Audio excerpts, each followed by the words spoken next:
Hello my friends, it's your brother Hampton. I want to talk about why YouTuber products nowadays seem to have such a negative reputation, where if a YouTuber releases a product, or notably a well-known YouTuber, it feels like, because that's usually what makes news. When they release a product, we sometimes see, wow, like a lot of reviews that's not quite as good. And it just seems kind of rare when someone releases something we think like, wow, that's really good, I want to share with all of my friends. That does happen, but I want to feel like, why do we have this reputation? Now, in this video, I want to talk about why this might be, if that's actually the case.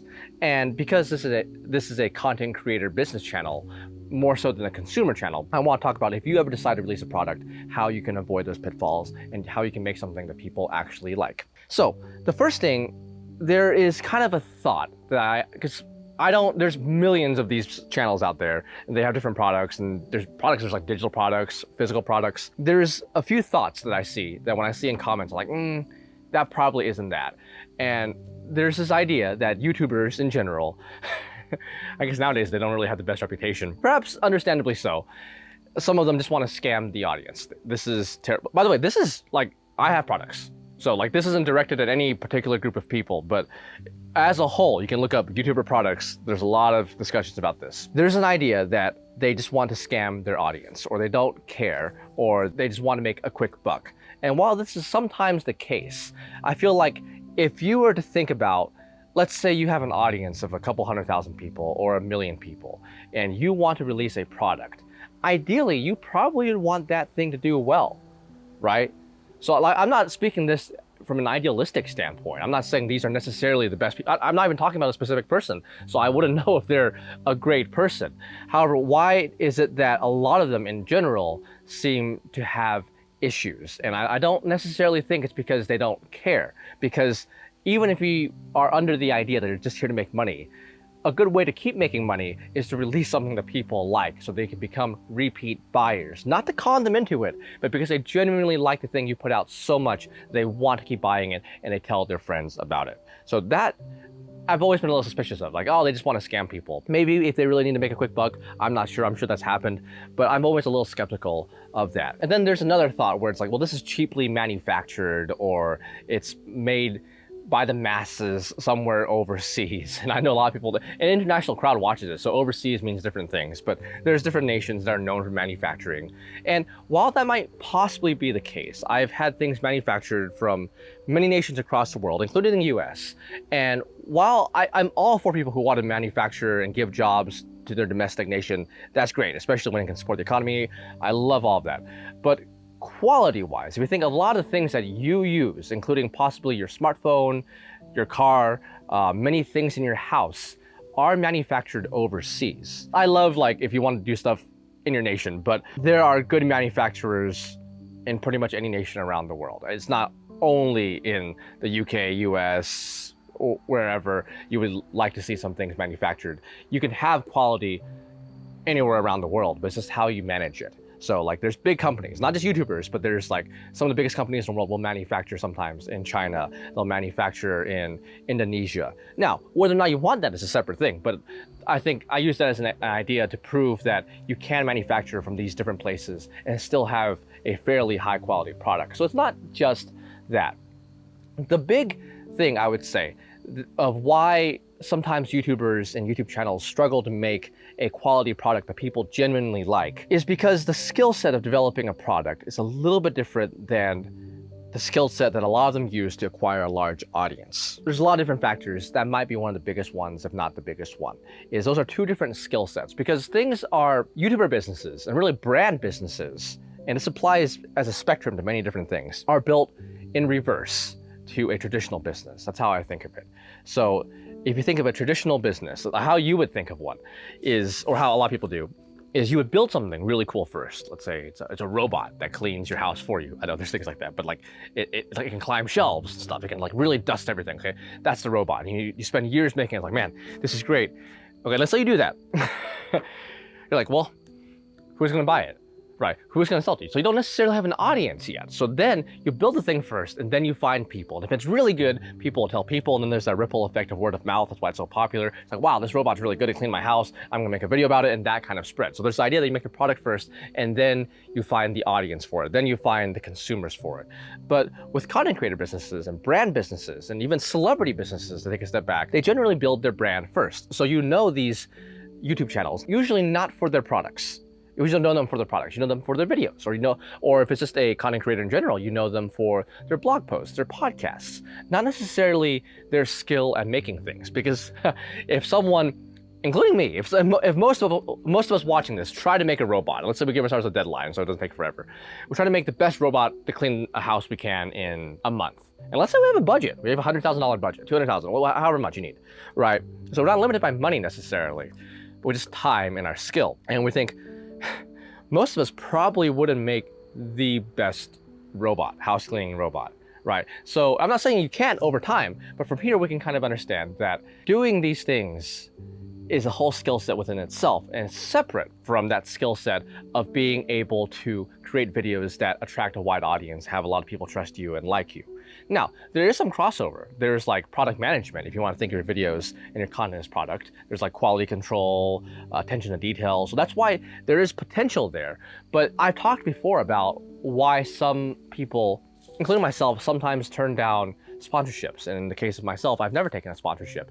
And it's because generally when you work with a company, you don't have full control over their product, right? So they could be good, they can be bad. There's some things they might not be telling you. There's some things they could be telling you to tell your audience, and then you just tell it and it turns out it's not true. And then it's a whole thing.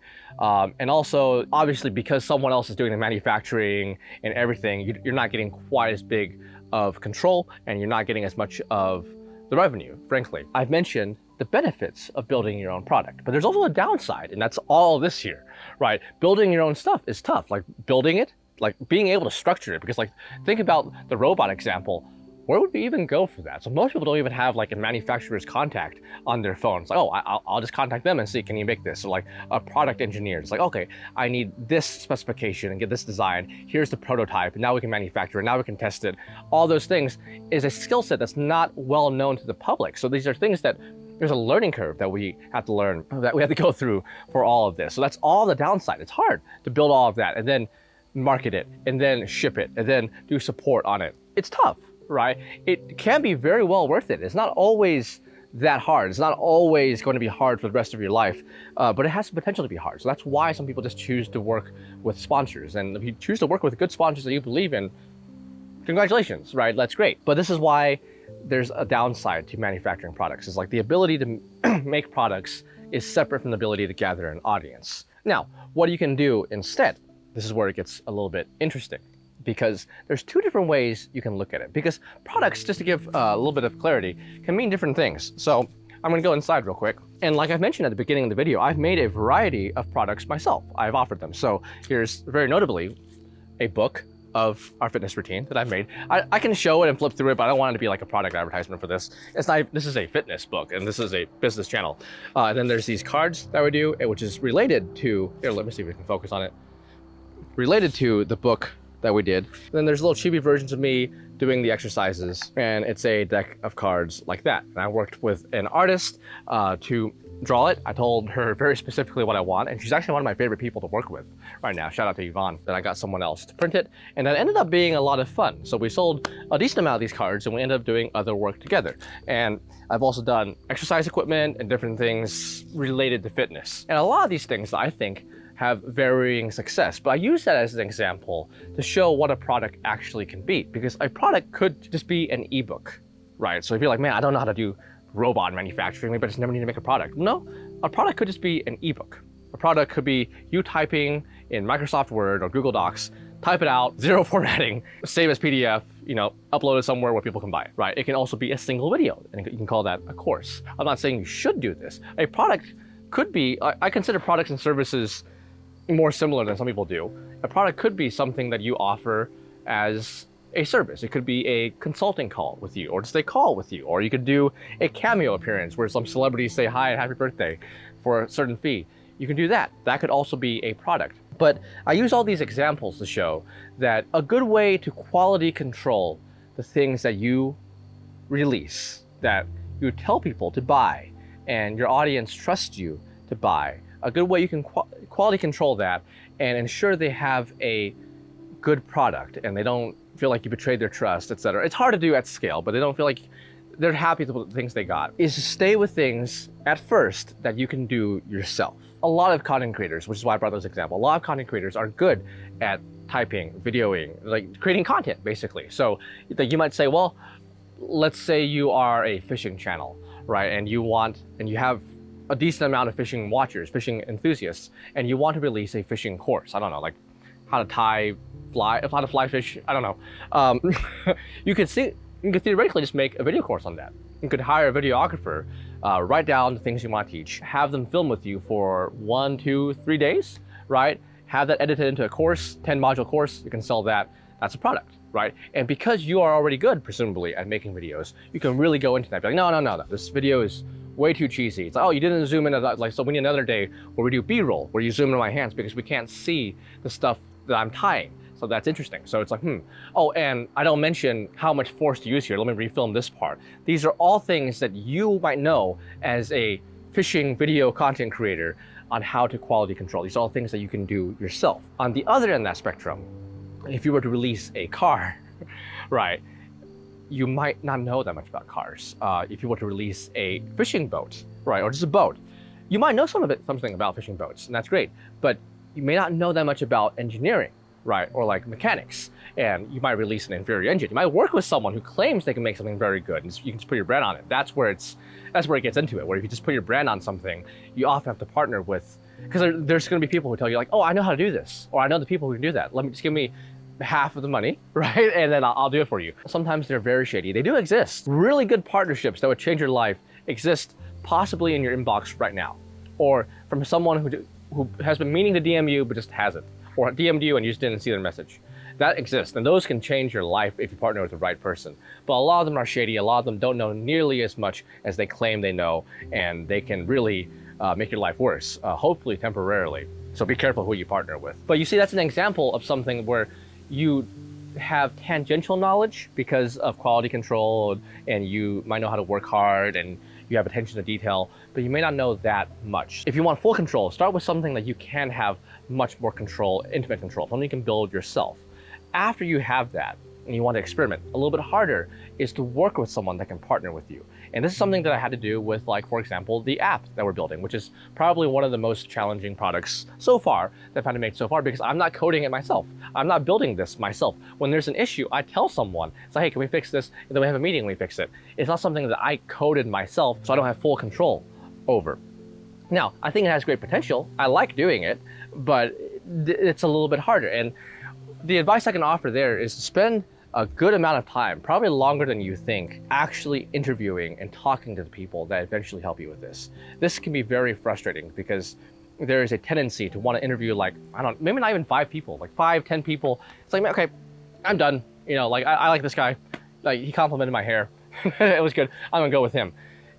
If it's something that's gonna be big, feel free to spend a little bit more time interviewing. You don't have to do more than 10, but it's like, really spend some time thinking about it, because a lot of those relationships that I was talking about that did change my life, that really amplified the business, were ones that just dropped into my lap, to be honest. They fell into my inbox, right? And or someone messaged me. I'm like, man, and I just filled the rapport really quickly. But I'm kind of relying on life there. I'm kind of relying on the universe. Thank you, God, for allowing me this. But I kind of relied on that. I didn't seek it out necessarily. It just seemed right, and I went with intuition, and a lot of those worked out. However, we can try hard to get that by looking for these people in the right spaces. And if it doesn't work for a week, 2 weeks, a month, not giving up, because you can still find that person that really knows boat manufacturing, really knows app design, really knows coffee mug crafting, really, like, depending on what you want to get into. You want to partner with someone so you can work through them. So you can use your vision and you can put your vision into their mind, discuss it, and they have the hands and the knowledge and the know-how and the skills to craft the things you want. It's kind of what we're doing with a webtoon, for example, right? Because I'm not drawing myself, but I'm working with Yvonne, who is very compatible with me in terms of working together. And I tell her kind of the story we want, and she draws it out, and we make adjustments, and we work together. It's a lot of fun. That's great, but it's a little bit harder than just starting with something that you know how to do yourself. So take the time to interview and try to find something early on that you can test. So to use the boat example, don't just say, hey, here's $200,000, come back with me in 6 months and give me a boat. I would really say, like, if you're starting off, as soon as possible, get them, especially if you're paying, get something tangible, either in your hands or something you can use or see or adjust, because then you can adjust from there. Because people tend to take their own vision and just run with it. And that can sometimes be great if you know them for years and you trust them, but if they're new, you usually want some adjustment over that. It's like, no. I know you want to do this pontoon thing, but I want the speedboat style. I want this.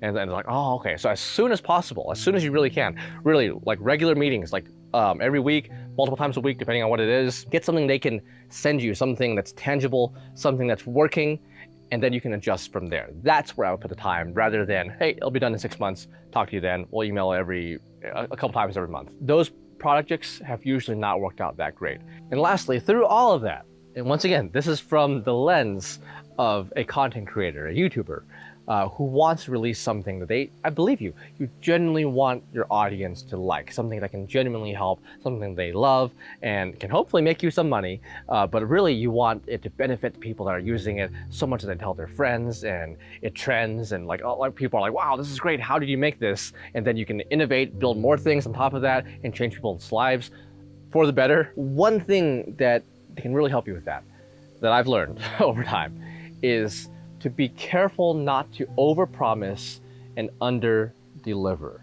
That's the thing, because we often have a little bit of confidence over the media and the videos we can make. But when this is new, just keep in mind that even if you're a very talented individual, you're new to this, when you tell people what it's going to be, just say, hey, be honest with it. Say, hey, this is a prototype that we're releasing. Test. Say, hey, we're looking for 100 people to test this, 1,000 people to test this, 10 people to test this, and get your feedback. Send it out to them.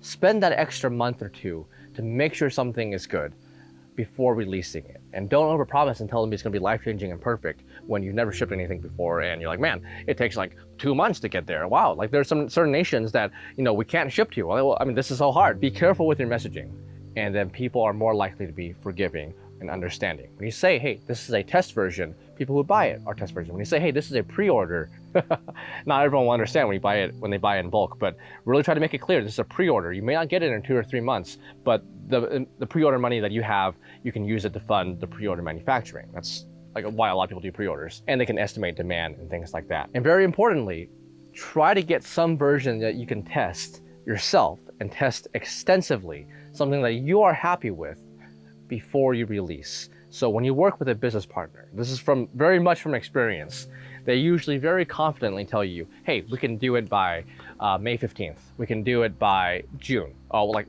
latest by July, maybe. It's like, yeah, and they like usually if there's some kind of cash incentive, because they usually want to work with you and like add your name to their resume. It's like, yeah, do it here, it'll be great. They usually are trying to work with you. We'll work with you on the launch and the marketing and things. And that makes sense because they want to be aware of the stuff when you're launching. Take that with a grain of salt. When they say, hey, this is going to be done in July, say, great, I'll take a look at it, and then we can work on a release date together, right? Because first of all, sometimes they really delay their own thing, and then you have to apologize to your audience. Say, hey, sorry, this thing that frankly you didn't have any control over, that you thought reasonably would be done by July, was not done until September, right? Sorry, we had to delay this. Just be careful with the times. Just say, hey, when you get it, you'll look at it, you'll review it, you'll send it back for the changes that you want, because you probably know what your audience wants more than the business person that's whispering in your ear, right? Depending on them. But generally, if you are a serious content creator and you know and you're really dialed into your audience and what they want, usually you have very valuable insights to give even a very experienced business person, and you should work together on that. So when they tell you it's in July, don't promise it. When they say, hey, we can launch it here, say, don't promise it. Get it in your hands, have that little period of several months where you work through it and you really hone it, and then you think it's actually good, right? You think you're comfortable releasing this to other people, and then you release it. Because that's something that gets a lot of people. It's like, oh yeah, the company, like, we need to ship it by now, otherwise we're gonna lose money. Usually, like, you're down, you invest like $70,000 or quite a lot of money into these ventures. So man, I really want to ship it, but take that extra month or two, if needed, if it's your first time, to really hone and make sure it's good. Don't do it if you're gonna go bankrupt because of it. You know, like, so you have to take it with a grain of salt. Like, maybe you can borrow some money, or maybe you can get a smaller order quantity if possible at first, but when possible, really make sure that it's good. Really be careful with the times you promise. And then when it's good, set a release date, spend a few weeks, map everything out. Shipping, support, who's gonna do that? Who's gonna do the shipping? Who's gonna do the support? Can you afford it? Do you have the website? Is the website fine? Are there typos? You have to manage all of that. And then you can launch it.